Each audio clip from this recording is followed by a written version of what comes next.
안녕하세요. 대한자산투자연구원 이태광입니다. 요즘 중국 경제 뉴스에서 충격적인 숫자가 나왔습니다. 지난 5월 중국 소매 판매가 전년 대비 0.6% 감소했습니다.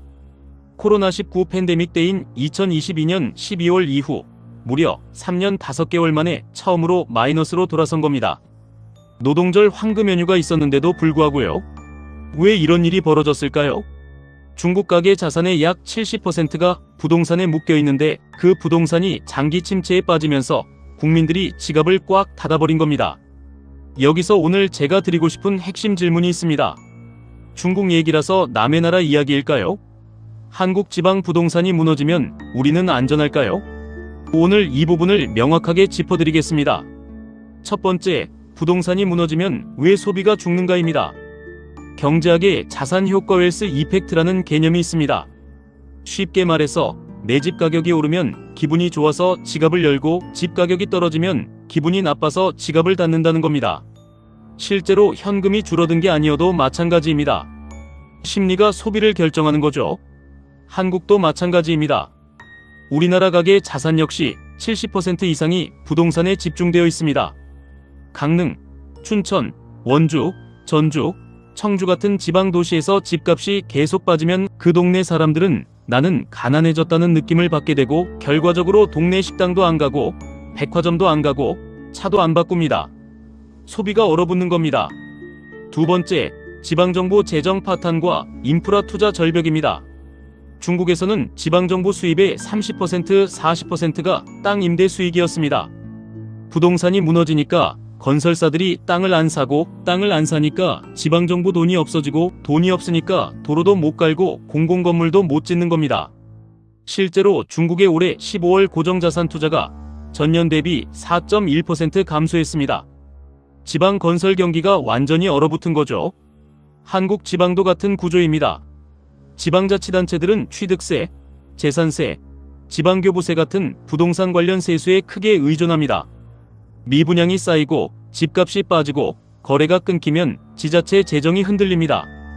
실제로 지금 강원도를 비롯한 많은 지방 도시에서 PF 대출 부실, 미분양 아파트 적체, 건설사 워크아웃 같은 소식이 계속 들리고 있죠. 세 번째, 고용 불안과 소비 침체의 악순환입니다. 지방 경제는 건설업 의존도가 매우 높습니다. 건설사가 무너지면 그 지역 일자리가 사라집니다. 일자리가 사라지면 청년들이 서울로 올라갑니다. 청년들이 떠나면 동네 가게들이 문을 닫습니다. 가게가 문을 닫으면 또 일자리가 줄어듭니다.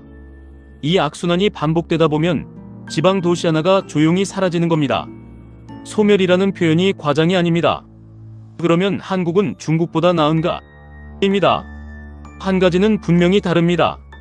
한국은 삼성, 현대, SK 같은 수출 대기업이 서울 수도권 경제를 받쳐주고 있습니다.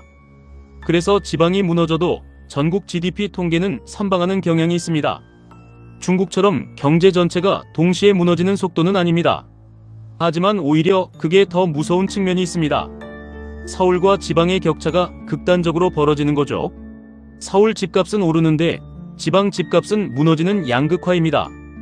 거기에 한국만의 특수한 리스크가 하나 더 있습니다. 바로 전세제도입니다.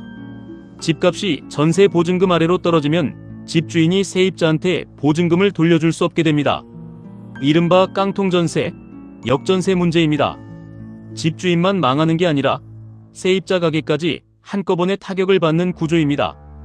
중국에는 없는 한국만의 부동산 폭탄입니다. 저는 27년 넘게 부동산 시장을 봐왔습니다. 결론은 단순합니다. 첫째, 지방 부동산은 내 집 마련이 아니라 자산 운용 관점에서 접근해야 합니다.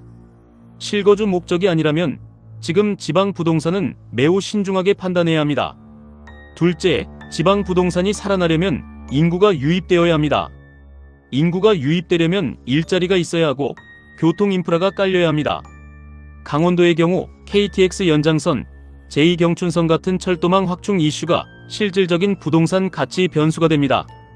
셋째, 중국의 사례를 반면교사로 삼아야 합니다. 부동산이 무너지면 소비가 죽고 소비가 죽으면 경제가 얼어붙습니다.